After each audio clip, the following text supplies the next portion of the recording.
Hello बच्चों, MK chemistry classes में आपका स्वागत है।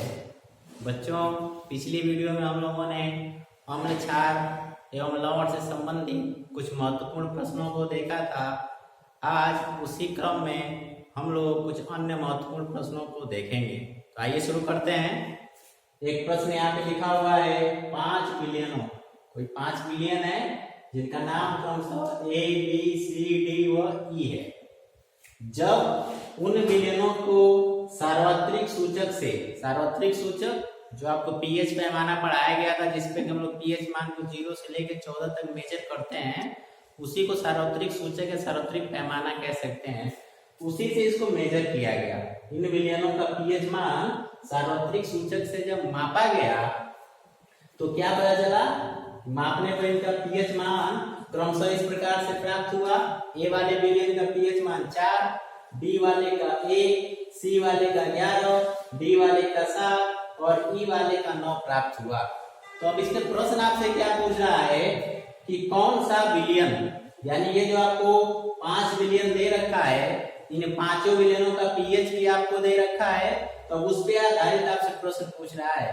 तो काफी इंटरेस्टिंग प्रश्न है। इस पीएच मान से संबंधित बहुत सारे प्रश्न आपसे पूछे जाते हैं आपकी परीक्षाओं में, तो आप इसको ध्यान देंगे। मैं एक प्रश्न यहाँ पे इस तरह का बता रहा हूँ और ऐसे जितने भी प्रश्न होंगे आप उनको हल कर पाएंगे। और यदि आपने हमारा वो वीडियो अब तक नहीं देखा है तो उसको आप जाकर चैनल पे देख सकते हैं। वहाँ पे पीएच मान, पीएच पैमाना क्या होता है और उससे संबंधित महत्वपूर्ण ट्रिक आपको बताए गए हैं। उन ट्रिक को यदि आप देख ले रहे हैं तो इस तरह का कोई भी प्रश्न आपसे छूटेगा नहीं। तो आइए इस प्रश्न को हल करते हैं और चीजों को समझते हैं। दे रखा है एक उदासीन है, यानी 5 विलयन में कौन सा विलयन उदासीन है, किसके आधार पर बताओगे, इस पीएच मान के आधार पर बताएंगे। दूसरा, कौन इसमें प्रबल क्षारीय होगा, कौन प्रबल अम्लीय होगा, कौन दुर्बल अम्लीय होगा और कौन दुर्बल क्षारीय होगा। इसके अलावा आपको इन 5 विलयनों के पीएच मान के आधार पर इनको हम लोग पीएच मान के बढ़ते हुए क्रम में भी सजाना है। समझ में आ गया? तो इसको भी हम लोग हल करते हैं। आइए पहले इस प्रश्न को हल करते हैं। यहाँ पे मैंने इसको एक टेबल के फॉर्म में लिखा हुआ है। पहले इधर मैंने लिखा है विलयन, जिसमें इनका हम लोग एबीसीडी नाम लिख लेंगे। फिर उनका पीएच मान जो प्रश्न में दिया हुआ है वो पीएच मान क्रमशः लिख लेंगे। फिर उसके बाद हम लोग बताएंगे पीएच मान के आधार पे कि कौन प्रबल अम्लीय है, कौन प्रबल क्षारीय है, कौन दुर्बल अम्लीय है। तो पहले इस काम को कर लेते हैं। एबीसीडी इसमें लिख लेते हैं, A B C D E. ये आपके 5 विलयन हो गए। अब इनके पीएच मान को भी क्रमशः जैसे दिया हुआ उसको लिख लेते हैं। कितना दिया है, 4, 1, 11, 7 और 9। यानी ए वाले विलयन का पीएच मान 4 है, बी वाले का 1 है, सी वाले का 11 है, डी वाले का 7 है और ई वाले का 9 है। अब बच्चों बताइए, यदि वो आपने हमारा वीडियो देखा हो तो आपको ये चीजें क्लियर होगी। मैंने क्या बताया था कि जिस विलयन का पीएच मान 7 होता है वो उदासीन कहलाता है, क्योंकि उसमें हाइड्रोजन आयन और OH आयन दोनों की सांद्रता एक समान होती है, जिसकी वजह से न तो अम्लीय हो पाता है न ही क्षारीय हो पाता है। तो ऐसे विलयन को उदासीन कहते हैं। तो आप बड़ी आसानी से बता सकते हो कि यदि इसमें किसी विलयन का पीएच मान 7 है तो बच्चों उसका सार्वत्रिक सूचक से जांच करने पर उसकी प्रकृति कैसी होगी, उदासीन होगी। ठीक है, मैंने बीच में इसको बताया है, क्यों बताया, आपकी सरलता के लिए। अभी इसको काट भी आपको पता चल जाएगा। तो मैंने कहा कि जिस विलयन का पीएच मान 7 होगा वो उदासीन होता है। ये चीजें आपको पीछे बताई जा चुकी हैं। अब देखिए, 7 से जब पीएच मान अधिक होगा तो विलयन क्षारीय होगा और 7 से कम होगा तो वो विलयन अम्लीय होगा। अब इसमें फिर दो ऑप्शन दे रखा है, दुर्बल अम्लीय, प्रबल अम्लीय, दुर्बल क्षारीय, प्रबल क्षारीय। तो एक चीज और क्लियर कर लीजिए आप, वो मैंने पीछे बताया भी था, आज फिर एक बार जान लीजिए कि 7 से जितना ही कम होता जाएगा, यानी पीएच मान जितना ही कम होता जाएगा, उसमें हाइड्रोजन आयन की सांद्रता उतनी ही बढ़ती जाती है बच्चों। और हाइड्रोजन आयन की सांद्रता जितनी बढ़ेगी वह विलयन उतना ही प्रबल अम्लीय होता जाएगा। सबको समझ में आ गया? तो चलिए चेक करते हैं।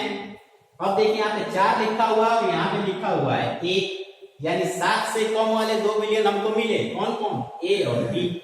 अब इसमें दो ऑप्शन आपको दे रखा है, एक जगह दे रखा है प्रबल अम्लीय और एक जगह दे रखा है दुर्बल अम्लीय। तो ये बता, इसमें प्रबल अम्लीय कौन होगा? जिसका पीएच मान जितना ही कम होगा, अर्थात ये जो बी विलियन है इसका पीएच मान सबसे कम है, इसलिए बच्चों ये प्रबल अम्लीय होगा। ठीक है, और 4 वाला भी अम्लीय ही होगा, लेकिन कैसा अम्लीय होगा? ये होगा बच्चों दुर्बल अम्लीय। 7 से कम है तो अम्लीय होगा, और जितना ज्यादा कम होगा उतना ज्यादा अम्लीय होगा। तो ये प्रबल अम्लीय है और ये हो जाएगा दुर्बल अम्लीय इसकी अपेक्षा। तो इसको भी आप ध्यान रखेंगे। अच्छा, 7 से अधिक वाले जितने भी होंगे सब क्षारीय होंगे। अब इसमें दो ऑप्शन दे रखा है, एक दुर्बल क्षारीय एक प्रबल क्षारीय। तो जितना ज्यादा 7 से अधिक होगा उतना ही वो प्रबल क्षारीय होगा। तो इसमें 7 वाला 9 वाला और 11 दिया हुआ है, तो आप देखोगे कि जो 11 वाला है यह प्रबल क्षारीय होगा और 9 वाला जो यानी ई वाले का विलियन का जो पीएच मान है वो इससे कम है, तो ये दुर्बल क्षारीय होगा। 14 से जितना कम होता जाएगा वो उतना ही दुर्बल क्षार होता जाएगा। तो इस प्रकार बच्चों हम लोग बड़ी आसानी से पीएच मान के आधार पर कौन सा विलियन अम्लीय होगा, क्षारीय होगा, कौन दुर्बल अम्लीय होगा, कौन प्रबल क्षारीय होगा, कौन उदासीन होगा, हम लोग बड़ी आसानी से बता सकते हैं। यदि ये चीज आपको याद है कि 7 वाला उदासीन होगा, 7 से कम पे अम्लीय होता है, जितना ज्यादा कम उतना ज्यादा अम्लीय, और 7 से अधिक पे क्षारीय होता है, जितना ज्यादा उतना अधिक क्षारीय। जितना 7 से कम मतलब 7 से अधिक के बाद है 14 से जितना कम होगा उतना ही दुर्बल क्षारीय होगा। तो ये आपने प्रश्न समझ में आपको आ गया होगा। अब दूसरा इसमें चीज पूछ रहा है बच्चों, पीएच के मानों को हाइड्रोजन आयन की सांद्रता के आरोही क्रम में व्यवस्थित कीजिए। आपको मैंने जब पीएच मान वाला ट्रिक बताया तो उसमें एक बात बताई थी कि पीएच मान जितना ही कम होगा बच्चों, हाइड्रोजन आयन की सांद्रता उतनी ही अधिक होती है। सबको समझ में आ रहा है? पीएच मान जितना ही कम होगा, हाइड्रोजन आयन उतना ही अधिक होगा। तो इसको क्रम में व्यवस्थित करना है, हाइड्रोजन आयन की पीएच मान के आधार में नहीं, हाइड्रोजन आयन की सांद्रता के आधार में व्यवस्थित करना। किस क्रम में? आरोही यानी बढ़ते हुए क्रम में व्यवस्थित करना है। तो सबसे पहले हम लोग किस पीएच मान वाले को व्यवस्थित करेंगे? जिसका पीएच मान सबसे कम है। तो बच्चों यहाँ पे आएगा क्रम, पहले आएगा बी, बी इज फिर ग्रेटर देन का सिंबल लगा लेंगे यहाँ पे, फिर बी के बाद किसका नंबर है? ए का, तो फिर ए आएगा, फिर इसके बाद ग्रेटर देन का सिंबल लगाएंगे, फिर इसके बाद बच्चों आएगा कौन सा? 7 वाला, सी डी आएगा, फिर इसके बाद आएगा बच्चों ई, और सबसे लास्ट में आपका आएगा सी। एक बार चेक कर लीजिए, बी का सबसे कम है पीएच मान, तो हाइड्रोजन की सांद्रता इसमें सबसे अधिक होगी, तो सबसे पहले बी आएगा, फिर उसके बाद आएगा ए, फिर डी आएगा, फिर आएगा ई, और फिर सबसे लास्ट में आएगा सी। तो ये है हाइड्रोजन आयन की सांद्रता के बढ़ते हुए क्रम में विलयनों का जो एक नियमित क्रम बनेगा वो यहाँ पे लिखा गया।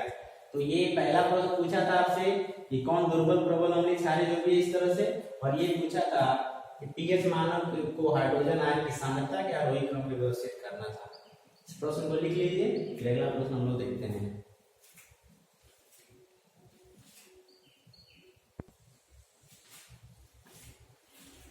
पहले प्रश्न को आपने अच्छी तरह समझ लिया है और उसको अपनी कॉपी में नोट कर लिया है। उस टाइप के जितने भी प्रश्न होंगे आप उसको हल कर लेंगे। चलिए एक दूसरे टाइप का प्रश्न लेते हैं। लिखा है आसुत जल विद्युत का चालक नहीं होता है, ध्यान रखिए नहीं होता है, जबकि वर्षा का जल विद्युत का चालक होता है, क्यों? तो सबसे पहले बच्चों हम लोगों को ये जानना जरूरी है कि कोई भी वस्तु चालक कब होता है। समझ में आ रहा है? जैसे हम लोगों के घरों में ये जो वायरिंग होती है, जो उसमें तार होते हैं बच्चों, हम लोग कहते हैं वो सुचालक होते हैं। किसके बने होते हैं? धातुओं के। किसके बने होते हैं? धातुओं के। तो धातुएं जो होती हैं वो विद्युत की चालक होती हैं। क्यों होती हैं? जानने वाली बात ये है बच्चों, जो तत्व होते हैं अर्थात जो धातु एक प्रकार के तत्व हैं, और जिस तत्व के पास फ्री इलेक्ट्रॉन होंगे, जिस तत्व के पास फ्री इलेक्ट्रॉन होंगे वो विद्युत का चालक होता है। तो इससे ये सिद्ध होता है कि धातुओं के पास फ्री इलेक्ट्रॉन होता है और वे विद्युत का चालन अच्छी तरीके से कर लेते हैं। कोई पूछे कि धातुएं विद्युत का चालक क्यों होती, तो आप बताएं क्योंकि धातुओं के पास फ्री इलेक्ट्रॉन या मुक्त इलेक्ट्रॉन होता है। सबको समझ में आ गया। दूसरा, कोई विलयन के बारे में आपसे पूछे कि कोई विलयन चालक कब होता है, तो बच्चों विलयन के चालक होने के लिए आयन का होना जरूरी है। उस विलयन में आयन का होना जरूरी है। धातुओं के चालक होने के लिए फ्री इलेक्ट्रॉन मुक्त इलेक्ट्रॉन का होना जरूरी है और किसी विलयन के चालक होने के लिए उसमें आयन का होना जरूरी है। इसीलिए आप लोग बहुत सारी क्रियाएं पढ़ते होंगे, बताया जाता है कि जो शुद्ध जल होता है जिसको हम अशुद्ध जल कहते हैं बच्चों, ठीक है, पीने वाले शुद्ध जल में और इस शुद्ध जल में अंतर होता है। इस शुद्ध जल का मतलब होता है बच्चों जो रंगहीन, गंधहीन, स्वादहीन, ऐसे जल को हम लोग अशुद्ध जल कहते हैं। और हम लोग जो जल पीते हैं बच्चों वो भी शुद्ध ही होता है। वो शुद्ध का मतलब बैक्टीरिया रहित होना चाहिए। समझ में बात आ गई। तो उसमें हम लोग जो जल पीते हैं वो मिनरल वाटर होता है और उसमें विभिन्न प्रकार के जो मिनरल्स होते हैं उनके आयंस होते हैं, जिसकी वजह से वो जल हम लोग को मीठा लगता है बच्चों। तो यहाँ पे रंगहीन, गंधहीन, स्वादहीन जल की बात हो रही है, अशुद्ध जल की, डिस्टिल वाटर की बात हो रही है। तो क्रियाओं में आपको पढ़ाया जाता होगा कि जो डिस्टिल वाटर होता है इसको चालक बनाने के लिए उसमें कुछ विद्युत अपघट्य मिलाना पड़ता है, जैसे H2SO4, NaCl, इस तरह के मटेरियल मिलाते हैं और इन मटेरियल को उसमें मिलाते ही उसमें आयन आ जाते हैं और आयनों की वजह से वो जो जल होता है बच्चों विद्युत का चालक हो जाता है। तो यही आंसर है आपके इस प्रश्न का। क्या कह रहा है कि अशुद्ध जल विद्युत का चालक नहीं होता है। क्यों नहीं होता है? क्योंकि बच्चों इस अशुद्ध जल में आयन नहीं होते हैं और आयन नहीं होगा तो मैं अभी बताऊं कोई विलयन चालक नहीं होगा। तो यही कारण है कि ये अशुद्ध जल जो है वो विद्युत का चालक नहीं होता है। जबकि वर्षा का जल कहा जाता है कि वर्षा का जल भी अशुद्ध जल की तरह ही होता है। नहीं बच्चों, जो वर्षा का जल होता है उसमें कुछ हद तक कुछ अम्ल कह सकते हैं। क्या कह सकते हैं? अम्ल। कैसे? जो वायु प्रदूषण होता है, जो धुआं ऊपर जाता है बच्चों, ये जल के साथ मिलके और जल को अम्लीय बना देता है। तो अब बताइए जो वर्षा का जल उसमें तो कुछ अम्ल की मात्रा आ गई और अम्ल की मात्रा आने की वजह से उसमें कुछ आयन आ गए। मान लीजिए उसमें HCl आ गया, मान लीजिए उसमें H2SO4 आ गया, बन गया। ये सब चीजें अम्लीय वर्षा के अंतर्गत आपको बताई जाती हैं। खैर यहाँ पे इस चीजों को बस आप जानिए कि मान लो उसमें H2SO4 आ गया तो H2SO4 में उसमें हाइड्रोजन आयन आ गया और सल्फेट आयन आ गया। हाइड्रोजन आयन आ गया, उसमें क्लोराइड आयन आ गया। अब ये आयन वर्षा के जल में आयन मिल जाते हैं, कुछ अम्ल मिलने की वजह से उसमें कुछ आयन मिल जाते हैं और जैसे उसमें आयन मिलेंगे बच्चों वो विद्युत का क्या हो जाएगा? चालक हो जाएगा। तो यही कारण है कि अशुद्ध जल विद्युत का चालक नहीं होता है क्योंकि उसमें चालन के लिए कोई आयन नहीं होता है और वर्षा के जल में प्रदूषण की वजह से कुछ अम्ल मिल जाता है, कुछ अम्ल की मात्रा मिल जाती है जिसकी वजह से उसमें आयन आ जाते हैं और वो विद्युत का चालक हो जाता है। तो आई होप इस तरह के प्रश्न यदि आपको परीक्षा में आते हैं तो आप उसको कर लेंगे। तो आज हम लोगों ने कुछ अम्ल क्षार एवं लवण संबंधी कुछ महत्वपूर्ण प्रश्नों को देखा है। तब तक आपके अभ्यास में जितने प्रश्न हैं उसको आप हल करते रहिए। यदि प्रश्न संबंधित कोई दिक्कत है तो उसको वीडियो कमेंट बॉक्स में आप बता सकते हैं। इस चीज अगली वीडियो में पढ़ते हैं। धन्यवाद।